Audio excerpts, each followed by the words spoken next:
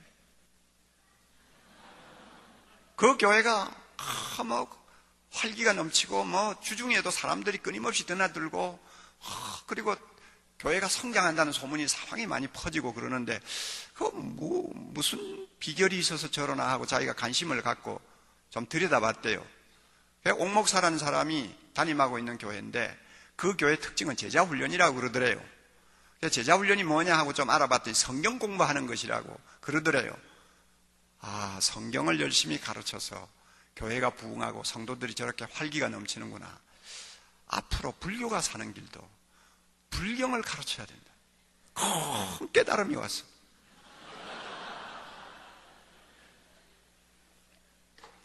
큰 깨달음을 얻었어.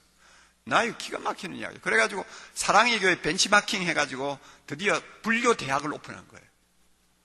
그래 내가 보니까 하루가 아니라 한 번씩 보면 하여튼 부인들이 말이죠.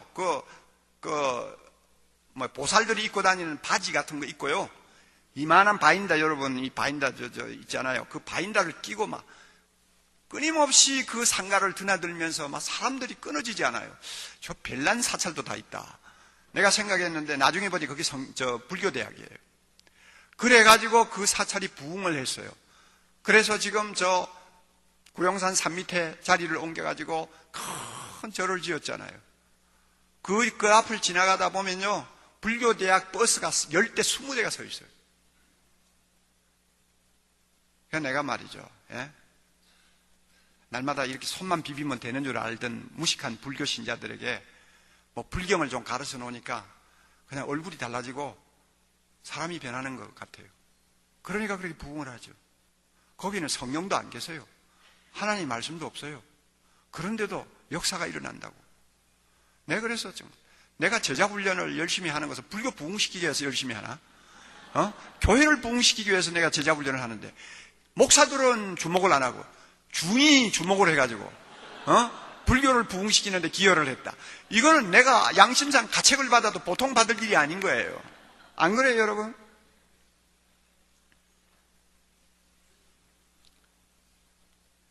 여러분 교회가 정말 하나님의 자녀들이 왕성하게 활동하는 하나님의 나라가 되기를 원합니까? 주님 말씀대로 하세요.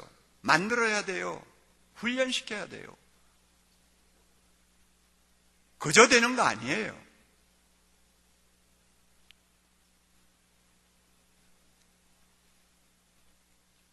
끝으로 한 가지 더 생각합니다.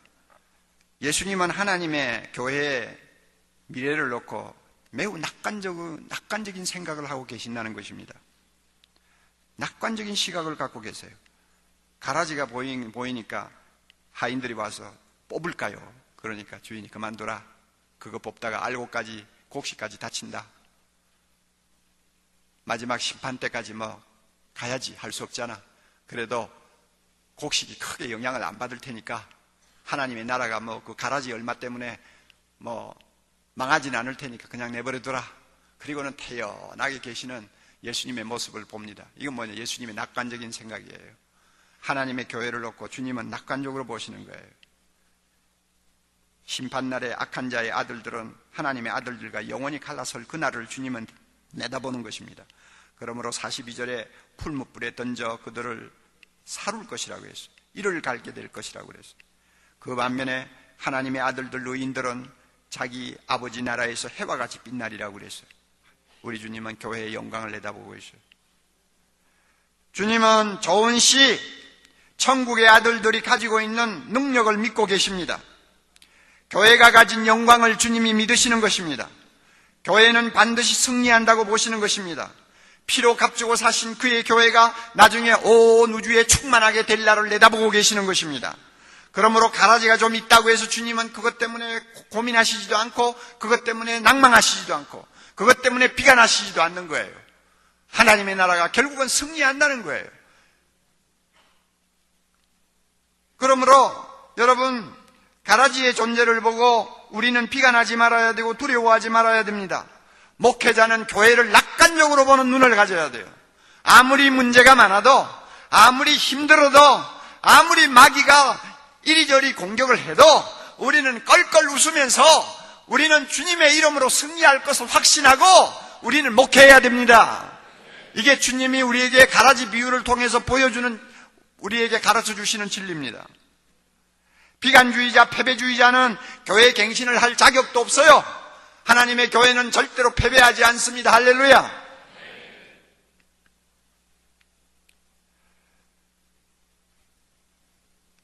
제가 함께 사역하던 최홍준 목사님을 7년 동안 사역하고 나서 부산, 지금 호산나 교회라고 그러나요? 호산나 교회로 보낼 때는 나름대로 하나님의 교회를 보는 낙관적인 나의 생각이 있었기 때문에 보낸 거예요. 그때 교회 형편은 정말로 최악이었습니다. 바닥을 몇 번 친 교회예요. 기성교회로서 완전히 생명력이 떠난 교회의 아주 샘플이었어요.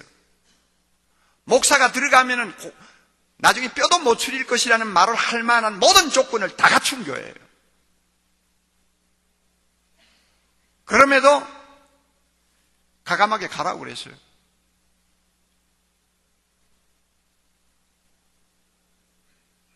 가라지가 얼마나 되는 교회인지는 모르지만은 하여튼 무서운 교회였어요. 그러나 그곳에 가서 하나님의 아들들 하나하나를 제자훈련을 통해서 바로만 심고 바로만 키우고 열매를 맺도록 하는 일에 최선을 다하면 교회는 반드시 교회의 영광을 회복할 수 있을 것이라고 난 믿었어요. 얼마나 처음에 가서 고생이 됐는지 나중에는 간이 부어가지고 병원에 입원까지 하고 당회를 하다가 나와가지고 화장실에 가서 실컷 울고 나오고 그거 뭐 당해보지 아니하면 모르죠. 그럼에도 불구하고 병원에서 링겔 주사 꽂고 앉아가지고 제자훈련 끝낸 사람들 수료식을 병실에서 했다니까요. 그럼 그게 뭘 의미합니까? 나는 여기에 생명을 건 목사다. 당신들 그걸 알고 있어라. 그러니까 교인들이 감동을 받는 거죠. 죽으면 죽으리라 하고 달려드니까. 그 부산 사하구 지역은 서울로 말하면 변두리입니다. 거기는 가난한 사람들만 사는 데예요. 모퉁이에요. 그런데 교회가 그렇게 튼튼하게 자랄 수 있었다는 이유가 뭘까요? 지금처럼 5, 6천 명이 모이는 교회로 성장할 수 있었다는 이유가 뭘까요? 제자훈련이죠. 하나님의 교회를 긍정적으로 보는 사람은 제자훈련 할 수 있습니다. 하나님의 교회의 미래를 낙관적으로 보는 사람은 제자훈련 할 수 있습니다. 여기 본인이 앉아 있어서 내가 미안하지만은 오정권 목사 대전으로 보낼 때 그 교회도 진짜 바닥을 친 교회예요.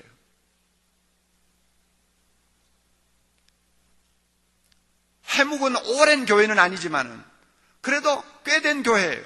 그런데 어떻게 된 판인지 전임자가 나가고 뭐 이러면서 교회가 바닥을 쳤어요. 내가 들으니까 한심하더라고요. 그런데도 장로가 와가지고 목사 하나 추천해달라고 자꾸 해서 미국에서 공부하고 있는 오목사를 데려가라고 그랬죠. 오나 안 오지. 그때만 해도 그런 교회 내가 왜 가? 그런 생각했겠죠. 그래서 내가 장로 보고 이야기했어요. 당신이 미국을 가서 꼬셔라. 앞에 가서 무릎을 꿇고 우리가 당신을 지극히 모실 테니까 오라고 사정을 해라. 그러면 올 거다. 그랬더니 장로가 진짜 갔어요. 가가지고 모시고 왔어요. 그러나 지금 그 장로도 아마 안 계실걸요? 다 물갈이가 돼버렸죠. 정말 희망이 별로 없는 교회인데 내가 왜 가라고 했느냐? 거기에 내가 뭔가를 본 거예요. 제자훈련으로 철저하게 목회를 바로 하겠다고 하는 철학이 분명한 목사를 보내면 기적이 일어날 거라고 믿었어요. 왜냐하면 하나님의 교회는 생명이 있거든요. 그 생명이 제대로 자라기만 해주면 어떤 상황에서도 교회는 일어나게 되어 있습니다. 할렐루야! 그렇잖아요.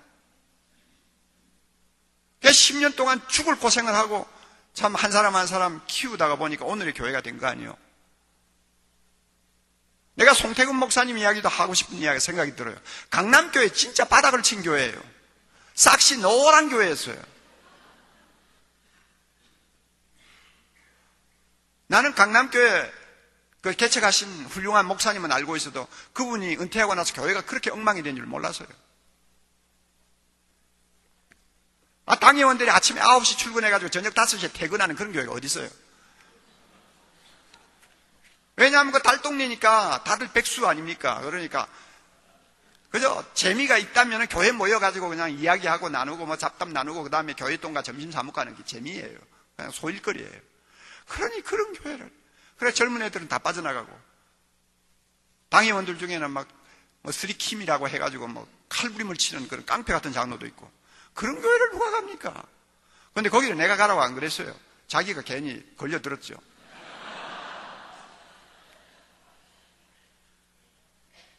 저를 찾아봤길래 목사님 이런 교회입니다. 어떻게 하면 좋겠습니까?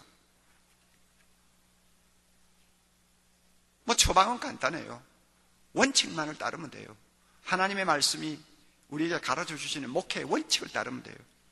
간단하게 몇 가지 말을 했어요. 감사하게도 소목사님이 가서 그대로 했어요. 그러는 과정에 하나님이 은혜를 주셨어요. 1년인지 1년 반인지 지나고 나서 저에게 두툼한 편지를 보냈어요. 제가 읽어보고 얼마나 감동을 받았는지 몰라요. 그렇게 가라지 임에 틀림이 없겠다고 생각한 장로들이 가라지가 아니더라고요. 제자훈련을 통해서 변화가 되고 하나님의 자녀의 모습을 회복하니까 가라지가 아니더라고요. 오늘 강남교회가 존재하게 된 그 밑바닥에는 제자훈련을 통해서 헌신한 목회자가 있어요. 그런 예를 들려면 제가 20개, 30개도 들 수 있어요. 시간은 아무에게나 똑같이 흐릅니다. 그저 설교만 하고 신방이나 좀 하고 막 쉽게 목회를 하는 사람도 10년 금방 지나가고요. 제자훈련 하느라고 막 입에 단내가 날 정도로 정말로 몸이 병이 들 정도로 고생하는 사람도 10년은 금방 지나가요. 그런데 10년 후에 나타나는 결과는 너무나 하늘과 땅이에요.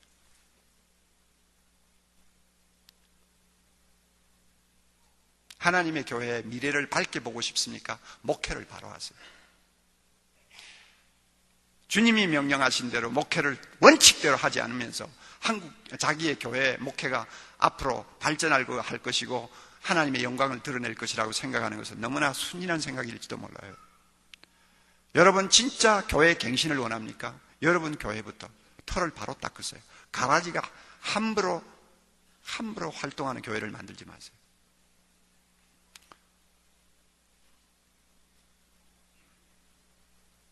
주님께서 여러분 모두에게 은혜 주시기를 바랍니다. 네, 은혜 주셔서 새롭게 각오하고 다시 한번 말씀 붙들고 주님 앞에 실천하면 주님께서 우리 모두에게 은혜 주실 줄 믿습니다. 한국교회 바로잡아 주시고 21세기 세계를 위해서 쓰임받는 교회 만들어 주실 줄 믿습니다. 이 일을 위해서 교경협이 중요한 역할을 할 수 있도록 중요한 일에 하나님께서 불러주실 줄 믿습니다. 주님께서 이런 은혜 우리에게 주시기를 바랍니다. 기도하십시다.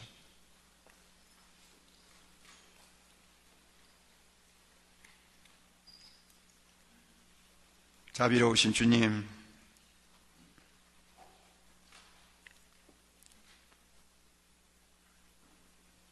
주님 우리가 아무리 모여서 주여 삼창을 하면서 뜨겁게 부르짖어도 돌아가서 실천하지 아니하면 아무 의미가 없습니다. 하나님 아버지, 우리가 교회 갱신을 위해서 모였다고 하지만 가라지가 섞여 있는 교회를 목회하는 사람으로서 우리가 너무 안일한 생각을 하고 있는지도 모르겠습니다. 주여 우리에게 다시 한번 경각심을 불러일으켜 주시옵소서. 우리를 깨워주시고 끊임없이 갱신되는 교회를 통해서 하나님의 나라가 이 땅에 완성될 수 있도록 축복해 주시옵소서. 여기에 앉아있는 귀한 종들을 주님 사용하시옵소서. 이들에게 은혜를 주시고 능력을 주시옵소서. 그래야여 한국교회를 변화시키게 하시고 세계교회를 참으로 하나님의 영광을 위해서 굳게 세우는 일에 쓰임받도록 축복해 주시옵소서. 우리 교경임을 책임진 대표회장을 위시해서 우리 귀한 후배 목사님들 한 분 한 분 주님이 머리에 손을 얹으시고 축복해 주옵소서. 교회 안에 있는 가라지로 인해서 한국교회도 몸살을 앓고 우리가 섬기는 교회도 어려운 일이 자주 일어나지만, 그러나 주님이 교회를 영광스럽게 보시듯이 우리 모두가 주님의 교회의 미래를 영광스럽게 볼 수 있도록 은혜를 주시옵소서. 귀한 종들 하나하나마다 성령의 능력으로 충만케 하시고 거룩함으로 옷 입혀주시고 담대함과 용기를 주셔서 선한 싸움을 싸우기에 게으르지 않도록 주님이 축복해 주시기를 원하옵나이다. 우리 교경협에 속한 모든 목회자들이 사역하는 교회마다 부흥하게 하시고 건강하게 하시고 영향력을 끼치게 하시고 감동을 주는 교회들이 되게 하시고 그 교회들을 통해서 지역사회가 복음화되고 한국이 변화되는 역사를 허락해 주시옵소서. 모든 영광 주님이 홀로 받으셔서 한국교회 우리 합동측 교단으로부터 우리 한국교회 모두가 다 건강해서 가라지가 있어도 가라지가 교회 안에서 맥을 쓰지 못하게 하옵시고 가라지를 철저히 묶어주셔서 교회 안에서 어떤 영향력을 끼치지 못하게 하시고 하나님의 거룩한 아들들이 찬송하며 영광을 돌릴 수 있는 하나님의 교회로 만들어 주시옵소서. 여기에 있는 주의 종들을 통해서 이 일을 이루시고 영광과 찬양과 경배를 주님이 홀로 받으시옵소서. 예수님 이름으로 기도하옵나이다. 아멘.